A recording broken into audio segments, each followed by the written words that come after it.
And first up, we have Buckley versus Alhassan. Buckley's coming in as a negative 160 favorite against Alhassan coming in at a plus 135.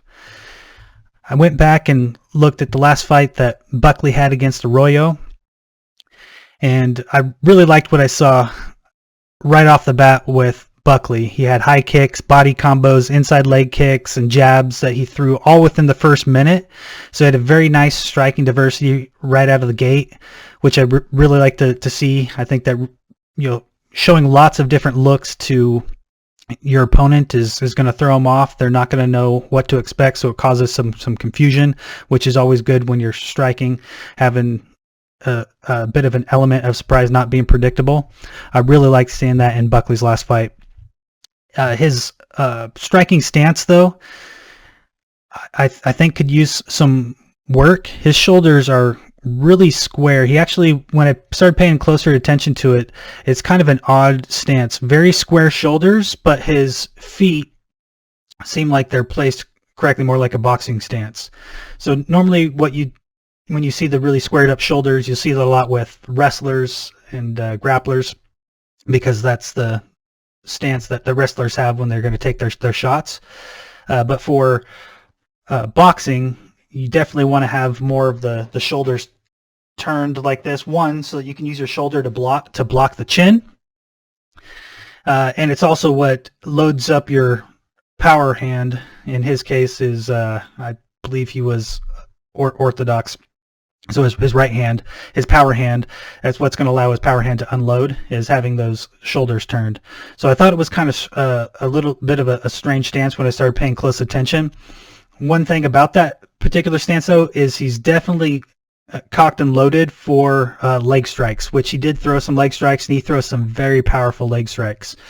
So I would say, if his hands were his primary weapon, and he's primarily a striker, which I think mostly is, he does have some good wrestling offense, some good wrestling defense.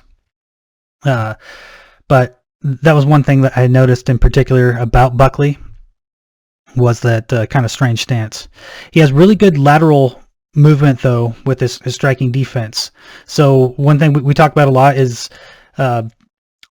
looking for, is a guy backing straight up when he's trying to avoid strikes, or is he moving side to side? And Buckley did really good. It seemed like he's really trained it a lot, because I saw it several times in his last fight where he'll take one hop back and then lateral movement off to the side, which is great. You saw that in that fight last week with Adesanya.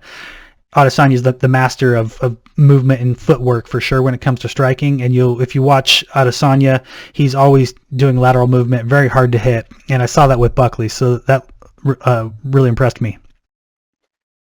Another thing about Buckley is he's super tough. He took a huge flying knee to the face, and he just kind of bull rushed through it. He ended up getting a KO in the third round, so it seems like his conditioning is definitely up to snuff. With Alhassan, I went back and watched his fight against Di Chirico, where he got a KO win. And before that, Alhassan had 3 losses before his last win in his last fight. He ended up winning by head kick very quickly in the first round. Another thing to note about Alhassan is he has a very similar stance to Buckley. Both of these guys have very broad shoulders, and they both stand with kind of a square shoulder stance, but the more boxing foot stance. And actually, if you look at their stats, these guys are so similar. They're both 5'10", both 185 pounds. Buckley has a slightly longer reach. And if you look at their striking stats, they're very similar. And if you look at their takedown stats, they're also very similar. So I think this is going to be a great match. It's going to be fireworks. I think both of these guys are going to be looking for the knockout.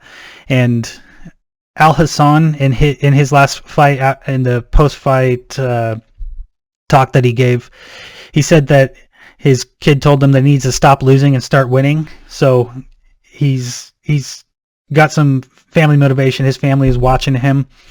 You can tell he definitely cares about what his family thinks of his fighting career. So it seems like that's what he's fighting for. When I'm listening to Buckley in his interviews, it seems like Buckley is very focused on just being a mean, scrappy fighter. So I think it's going to be a really good fight. The odds are pretty close on this, and even though they have similar stance, similar build, similar styles, I'm going to choose Buckley. I think he's been doing more winning lately, and I think he's just got that mean streak, which is, I think a real advantage when it comes to fighting. You have any thoughts on this one, Fern? Yeah, like you mentioned, they have great stand up, great stance, great boxing, great countering.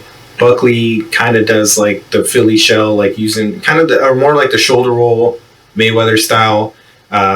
Like he's just too square sometimes. So I think if he can adjust and just turn slightly, like he'd be able to deflect a lot more strikes, especially knowing that the other guy's going to come at him. Very exciting fight. I think this will definitely be a knockout. They're both looking for that, and I'm very excited. Do you think that square shoulder stance, do you think that's something that his trainers intentionally do with him? Because it seems like it'd put you at a disadvantage when it comes to throwing the hands. It seems like it kind of limits your options a little bit. But I noticed when he throw those leg kicks, there's no telegraphing because his shoulders are already in the correct stance to be able to throw that leg kick without much telegraph. Do you think that's intentional, or do you think this is just something that he needs to improve on? I think it's more of a kicking technique, but also it's setting him up to get punched. Like you don't have anything out there to parry, to roll with, to defend. It's just setting you up for you to attack, but nothing to prepare you for a possible punch. And then even when defensively or offensively, having one hand slightly further than the other one means you can reach a little bit quicker with that hand, possibly a jab. Having them both square, there's no backhand, there's no hook. They're both kind of off balance, but it works for him. I hope he fixes it, because just at the higher level, there's a reason why you stand either orthodox or southpaw. Helps with the jab, helps with the reach, helps with the parry, helps leading out, helps your power hand. It's interesting. We'll see. Okay, looking forward to it.